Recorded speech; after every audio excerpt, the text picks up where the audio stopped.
오늘은 참 역사적이고 의미 있는 주일입니다. 우리 한국 기독교적으로는 3.1절 100주년 기념주일로 지키는 주일이기도 합니다만은 또 우리는 우리 또 교회의 형편에 맞게끔 우리 오늘 또 복된 주일 함께 말씀을 나누기를 원합니다.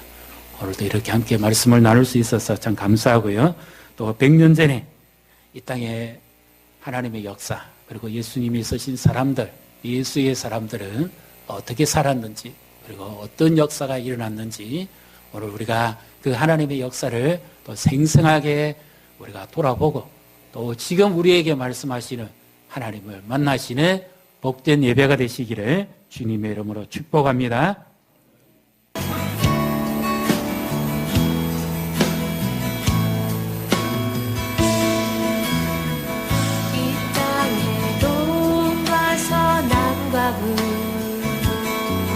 가득한 죄악 용서하소서. 모든 우상들은 무너지고 주님만 높이는 나라 되게 하소서. 이 땅에 지친 모든 영혼 주 예수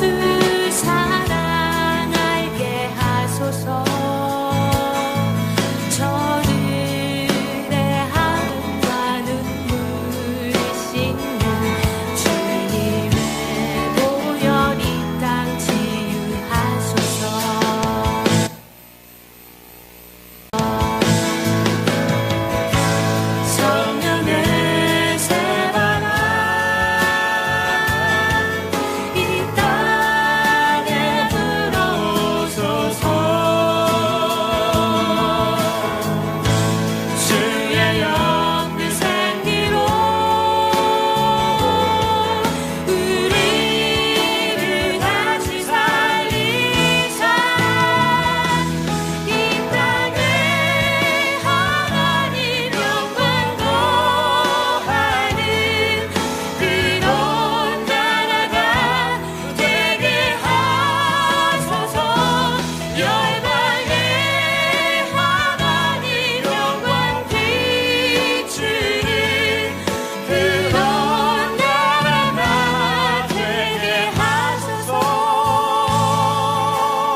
성령의 새바람 이 땅에 불어오소서.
하나님이 조선을 이처럼 사랑하사 100년 전에 하나님께서 우리나라 민족을 영적 어둠과 절망에서 건져내셨습니다.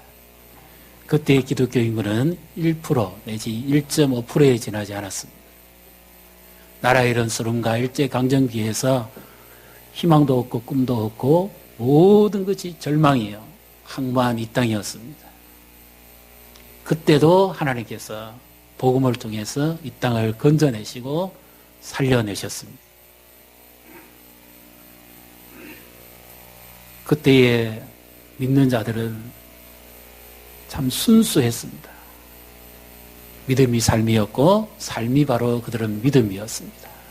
그리고 우리 고신의 기초가 되는 평양신학교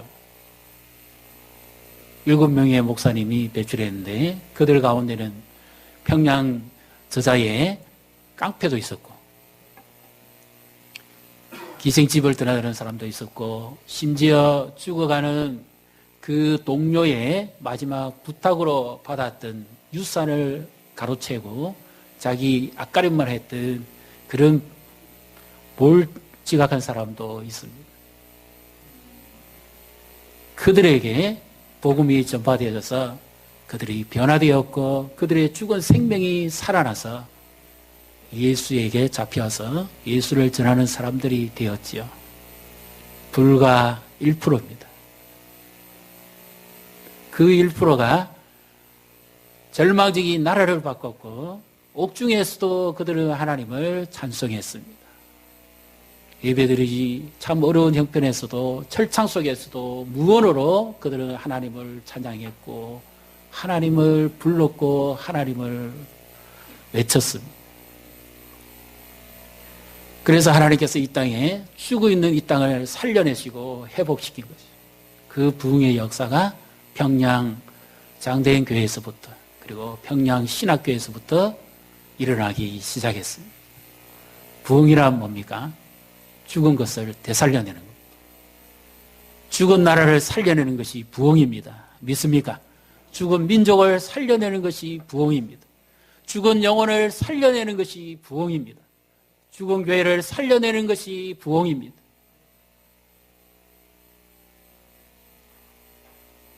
죽은 영혼을 살려내는 것이 부흥입니다. 지금 우리는 살아가기 참 어려운 시대를 살아가고 있습니다. 아무도 앞을 장담할 수가 없습니다. 내일이 어찌 될지 아무도 모릅니다. 그저 탄식만 할 뿐입니다. 답답하기도 하고 때로는 내 뜻대로 안 되니까 실망하고 절망하고 원망합니다. 인생의 문제가 풀리지 않습니다. 여러분은 어떻게 살고 계시는가요? 여러분의 기도는 어떤 기도입니까? 지금 무엇을 놓고 기도하고 계십니까? 오늘 하박국에서 주시는 이 하나님의 말씀이 어쩌면 우리의 그 궁금증을 풀어낼 수 있을 것입니다. 어쩌면 내 상황에 그렇게 딱 맞느냐 할 수가 있을 것입니다. 우리가 지난주에 함께 나눴지요. 하나님께서 비록 더딜지라도 기다리라. 지체되지 않고 반드시 응하리라. 그렇기 때문에 나의 의인은 오직 믿음으로 살 것이다. 믿습니까? 한 주간 주님과 동행하셨습니까? 그렇다면 오늘 우리가 한번 이 궁금증을 한번 풀어보십시다. 3장 1절에 시가온, 시기온옷에 맞춘 나의 노래라. 그렇게 하박국이 입을 열어 지금 말하고 있습니다. 자, 시기온옷, 시가온이라고 하는 복수입니다. 그러면 이 의미는 무엇인가 하면 앞에 하박국이 기도하면서 하나님의 응답을 기다리다가 절망적인 그 나라를 봅니다. 악인이 의인보다 더 득세하고 의인이 고통을 당합니다. 괴롭힘을 당합니다. 그래서 하나님께서 이런 절망적인 때에 왜 응답하시지 않느냐고 하나님께 항의조로 기도합니다. 그때 하나님이 응답하시기를 내가 갈대아 사람들 바벨론의 나라를 들어서 이 나라를 징계할 것이라는 대답을 듣습니다. 그러니까 더 절망적입니다. 이 나라를 건져주시겠다. 그리고 내가 공의롭게 심판하겠다 하는 하나님의 응답을 기다렸는데 하나님의 응답은 전혀 달랐습니다. 먼 이방의 민족을 살육기계와 같은 그 나라를 들어서 내가 이 땅을 징계할 것이다. 예기치 않은 대답이었습니다. 더 절망적입니다. 그런데 갑자기 힘껏 찬양합니다. 오늘 우리 찬양대에서 찬양을 했는데요. 절망적이고 힘든 노래를 서서히 부르는데 갑자기 위로 한참 목청을 돋우어서 빠른 템포로 그리고 엄청나게 크게 찬양을 합니다. 선창자의 그 지혜에 맞춰서 힘있고 경쾌하고 박진감 있게 찬양하는 것이 바로 시기온옷에 맞추는 겁니다. 왜 선지자가 왜 이렇습니까? 갑자기 너무 절망적인 상황을 보고 정신이 약간 잘못되어 버렸나요? 울어야 되죠. 절망적이고 희망이 안 보이는데 더군다나 갈대아 민족 이 살육기계가 와서 이 나라를 징벌하겠다는데 왜 기뻐하고 즐거워합니까? 왜 찬양합니까? 뭐가 좀 이상하지 않습니까? 예를 들면 우리가 이럴지라도 찬양할 수 있을까요? 17절을 한번 보십시오. 3장 17절. 자, 우리 같이 읽습니다. 비록 무화과나무가 무성하지 못하며 포도나무에 열매가 없으며 감람나무에 소출이 없으며 밭에 먹을 것이 없으며 우리의 양이 없으며 외양간에 소가 없을지라도 자, 비록 무화과 농사 짓는 거죠. 예를 들어서 우리의 생업에 아무것도 거둬들일 것이 없습니다. 죽도록 일했습니다. 지금 실직 하는 사람들이 얼마나 많습니까? 작년에 우리나라가 마이너스 37% 성장입니다. 생업을 문 닫고 기업이 기울고 청산을 해야 된다는 겁니다.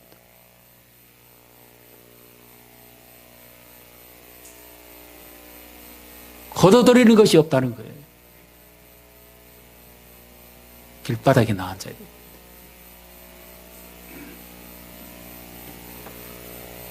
그럴지라도 시가연, 시기온옷, 기쁨으로 경쾌함으로 찬양할 수 있을까요?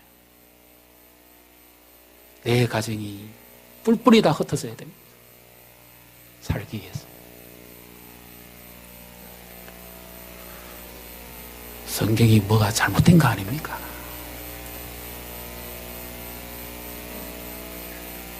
근데 왜 이렇게 경쾌한 음악으로 시작하라고 그럽니까?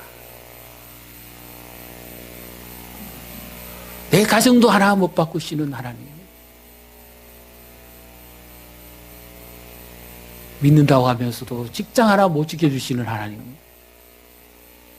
내 세금도 하나 못 지키시는 하나님. 우리 자녀들의 미래를 하나 열어주지 못하시는 하나님이고 이 나라 민족의 미래가 없도록 하시는 하나님인데 그런 무능한 하나님을 무엇가 좋아서 기쁨으로 찬양을 합니까? 그것도 큰 소리로 외치라니요. 여러분의 삶은 어떻습니까? 절망적이지 않습니까? 한번 따지고 묻고 싶지 않습니까? 하나님, 내가 그동안 하나님을 믿고 섬겨왔는데 이게 뭡니까 지금?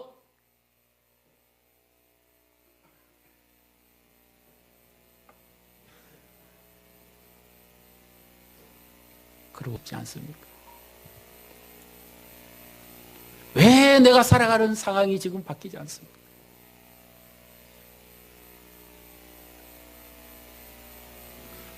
외치고 싶지요. 항의하고 싶지요. 부르짖고 싶지요. 그렇게 해야 됩니다. 그런데 전혀 다른 반응을 하나 보게 됩니다. 2장 20절입니다. 2장 20절을 같이 읽습니다. 오직 여호와는 그 성전에 계시니 온 땅은 그 앞에서 잠잠할지니라 하시니라. 아멘. 지금 잠잠할 상황이 아니잖아요. 지금은 노래하고 울고 불고 외쳐야 됩니다. 근데 왜 잠잠하라고 그럽니까? 왜 잠잠하라고? 하나님이 이렇게 무관심하신데 이 나라 민족이 어찌 될지 모르는데 잠잠하면 됩니까? 하나님이 속 시원하게 뭐라고 말씀해 주셔야죠. 비록 떠들지라도 지체하지 않고 반드시 응할 것이니까 나의 의인은 믿음으로 말미암아 살리라 그렇게 말씀하셨으면 그렇게 믿음으로 살고자 하는 자에게 응답해 주셔야 될 거 아닙니까? 왜 잠잠하라고 그럽니까? 지금 우리 가정이 어떻는데, 지금 우리 직장이 어떻는데, 자녀들이 어떻는데, 이 나라 민족이 어떤데요? 왜 잠잠하라 그럽니까? 이 다물어라 그 말 아닙니까?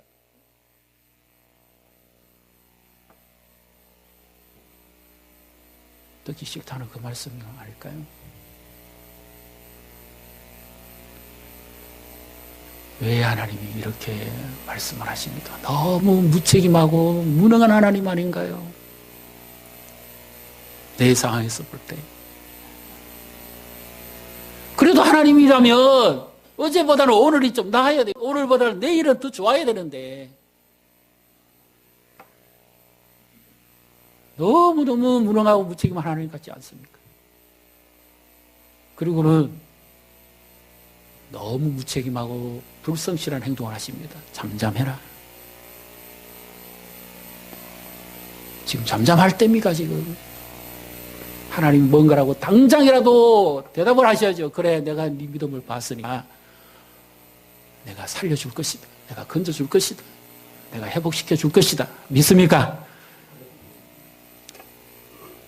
이런 응답을 해주셔야죠. 하나님이 왜 이렇게 하십니까? 너무너무 하나님이 원망스럽지 않습니까, 여러분?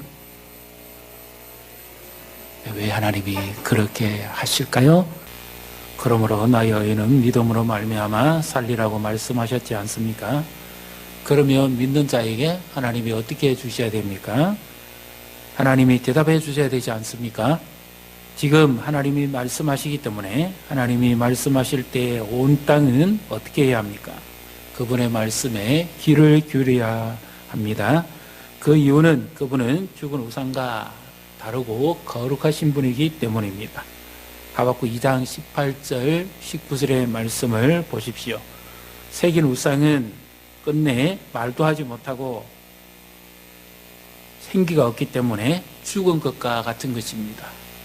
예를 들면 나무나 흙이나 돌이나 또 철이나 이런 형사에 가서 제사를 지내고 복을 비는 것은 말도 못하는 것이고 호흡이 없기 때문에 아무런 능력도 없다 하는 것입니다. 그러나 하나님은 살아계신 분이기 때문에 온 천하는 그 앞에서 잠잠하라고 말씀하십니다.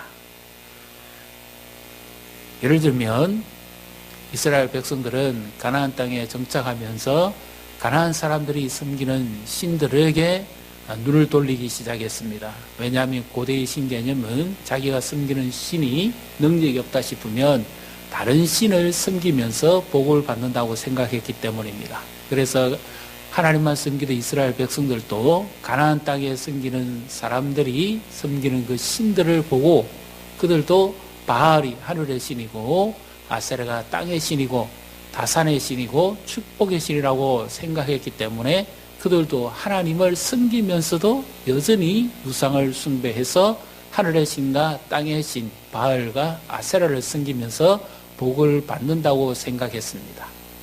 이것이 하나님 앞에서 잘못되었던 것이기 때문입니다. 하나님께서는 온 세상을 다스리시고 성전에 거하시기 때문에 모든 백성은 그 앞에서 잠잠하라고 그렇게 말씀을 하십니다. 어떻게 우리가 다시 살아날 수 있느냐? 그것은 하나님의 영광을 아는 지식이 충만할 때 우리의 심령이 다시 살아날 수가 있습니다. 하박국 2장 14절에 이는 물이 바다를 덮음같이 여호와의 영광을 인정하는 것이 온 세상에 가득함이니라 그렇게 말씀하십니다. 하나님이 우리의 심령을 살리실 때 마치 바다가 물로 가득 덮이는 것처럼 하나님의 영광이 우리의 임함으로 말미암아 비로소 우리의 심령이 다시 살아난다는 것을 믿으시기를 바랍니다. 하나님의 영광이 우리에게 임할 때에 교회가 다시 살아나고, 하나님의 영광이 우리에게 임할 때에 가정이 다시 살아날 수 있습니다. 하나님의 영광이 임할 때에 이 나라 민족이 다시 살아날 수 있습니다. 그렇기 때문에 하박국서에서 가장 중요한 말씀은 오직 나의 의인은 믿음으로 말미암아 살리라, 그렇게 말씀하십니다. 여러분, 하나님을 믿는다면 그 믿음 안에서 살아야 됩니다. 속이는 자들은 속이고 악한 자들은 더 악해지지만, 그러나 나의 의인은 믿음으로 말미암아 살리라. 하나님께서 이 놀라운 부흥을 일으키실 때 오직 믿는 자만이 그 믿음의 역사를 경험할 수 있다는 말씀입니다.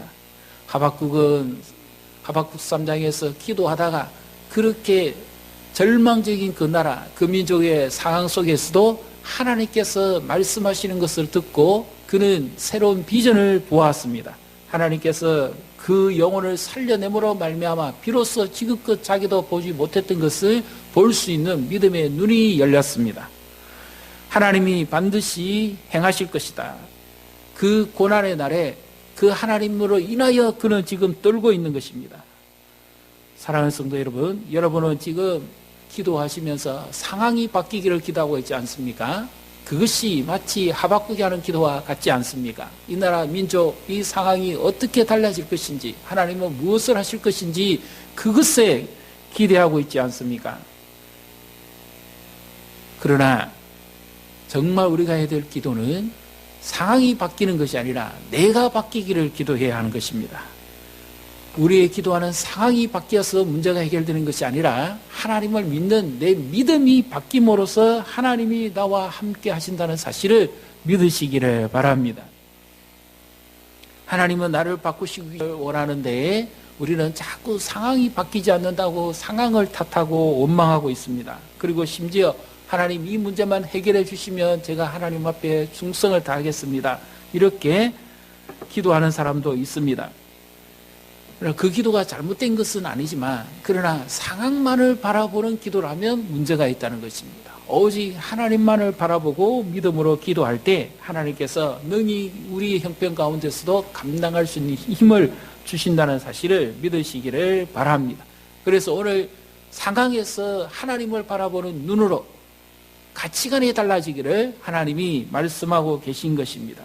여러분, 상황이 바뀌지 아니해도 더 절망적인 상황이라 할지라도 하나님을 바라볼 때 우리는 다시 살아날 수 있습니다. 하나님을 바라볼 때 우리는 가정이 살아날 수 있습니다. 하나님을 바라볼 때 우리 교회가 살아날 수 있고, 하나님을 바라볼 때 이 나라, 이 민족이 살아날 수 있다는 사실을 믿으시기를 바랍니다. 그러므로 참된 부흥은 하나님을 아는 것입니다. 하나님을 얼마나 아느냐에 따라서 우리의 심령이 다시 살아날 수가 있는 것입니다. 오순절날에 베드로가 성령의 충만을 받고 말씀을 전했을 때 3,000명, 5,000명이 회개하는 역사가 일어났습니다. 커다란 무리가 주께로 돌아왔습니다. 물론 이 숫자적인 부흥도 있지만 그보다 더 중요한 것은 하나님께서 그들의 심령의 변화를 일으켰다는 것입니다. 그래서 그들이 전부 하나같이 말씀을 듣고 일어난 반응이 무엇입니까? 주여, 우리가 어찌하면 되겠습니까? 형제들아, 우리가 어찌할꼬라는 반응이었습니다. 이것이 진정한 심령 안에서 일어나는 부흥입니다.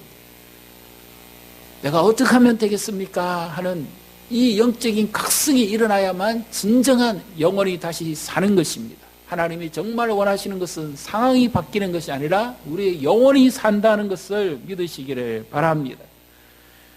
이것이 개인뿐만 아니라 집단적으로, 공동체적으로, 나라와 민족적으로, 도시적으로 일어날 때 바로 대대적인 부흥이 일어나는 것입니다. 오늘날 한국교회가 한때 숫자적으로 폭발하고 성장했었지만 지금은 침체기에 놓여져 있습니다. 참된 부흥이라고는 말할 수가 없습니다. 영적 침체에 빠져 있습니다. 그러나 중요한 것은 오늘 나의 의인은 믿음으로 말미암아 살리라 하는 이 말씀을 믿고 온전히 주만 바라볼 때 주께서 이 연약함 가운데서도 우리의 심령을 다시 이렇게 세우심으로 우리의 삶이 살아날 수 있고, 우리의 가정이 살아날 수 있고, 나라와 민족이 살아날 수 있다는 사실을 믿으시기를 바랍니다. 상황을 보지 말고 하나님을 보십시오. 상황을 보지 말고 말씀을 의지하십시오. 상황을 보지 말고 그렇게 역사하시는 하나님을 믿고 살아가시는 저와 여러분이 다 되시기를 주님의 이름으로 축복합니다.